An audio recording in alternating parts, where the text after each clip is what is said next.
بسم اللہ الرحمن الرحیم۔ السلام علیکم۔ اس ویڈیو کو دیکھنے سے پہلے میں آپ سے ایک سوال پوچھنا چاہتی ہوں۔ جب آپ سے غلطی ہوتی ہے تو آپ بھاگ جاتے ہیں یا جھک جاتے ہیں؟ چلیے کہانی شروع کرتے ہیں۔ ہزاروں سال پہلے کی دنیا کا تصور کریں۔ شہر نہیں تھے، گھر نہیں تھے، لوگ نہیں تھے، سب کچھ خاموش تھا۔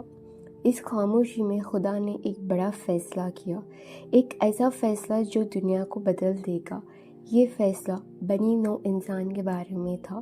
یہ انسانیت کی پہلی سانس کی کہانی ہے، یہ پہلی انسان کی کہانی ہے، یہ آدم علیہ السلام کی کہانی ہے۔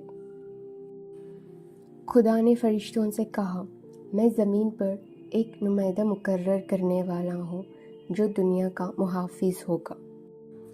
فرشتے حیران ہوئے۔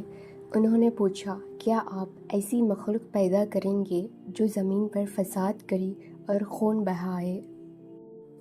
جب فرشتے خدا کی تسبیح اور عبادت کر رہے تھے تو خدا نے جواب دیا، میں وہ جانتا ہوں جو تم نہیں جانتے۔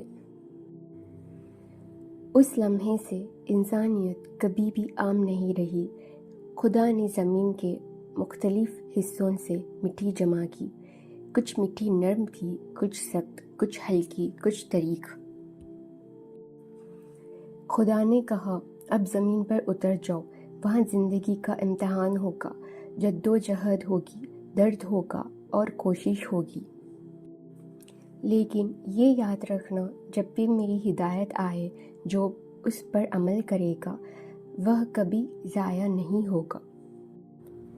جب آدم علیہ السلام کا جسم بنا تو اس میں زندگی نہیں تھی۔ پھر خدا نے اس میں روح پھونکی۔ آدم نے چینخ ماری اور کہا، الحمدللہ۔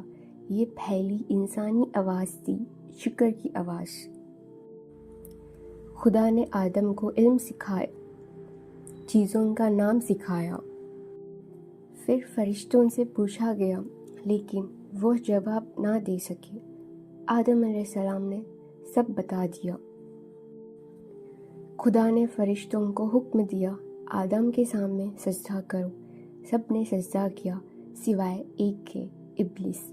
ابلیس نے کہا، میں اس سے بہتر ہوں، مجھے آگ سے پیدا کیا گیا ہے اور اسے مٹی سے۔ یہ پہلا گناہ تھا، تکبر۔ اسی لمحے سے ابلیس بنی نوع انسان کا دشمن بن گیا۔ آدم علیہ السلام کو جنت میں رکھا گیا، ہر چیز کی اجازت تھی، زندگی پر سکون تھی۔ لیکن ایک درخت منع تھا۔ ابلیس نے بہکایا، آدم علیہ السلام سے غلطی ہوئی لیکن اس نے تکبر نہیں دکھایا۔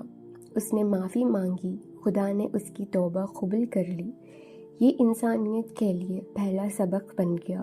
غلطی ہو سکتی ہے لیکن توبہ کا دروازہ ہمیشہ کھلا ہوتا ہے۔ آج ہم اولاد آدم ہیں، ہم سے بھی غلطیاں ہوتی ہیں، لیکن جھک کر معافی مانگیں اور سیکھ لیں، کیونکہ خدا کا دروازہ آج بھی کھلا ہے۔ اور اگر آپ چاہتے ہیں کہ ایسی کہانیاں آپ تک پہنچتی رہیں تو چینل کو سبسکرائب کریں۔ ملیں گے پھر ایک اور کہانی کے ساتھ جو ہمیں خدا کے اور قریب لے جائے۔ السلام علیکم ورحمۃ اللہ وبرکاتہ۔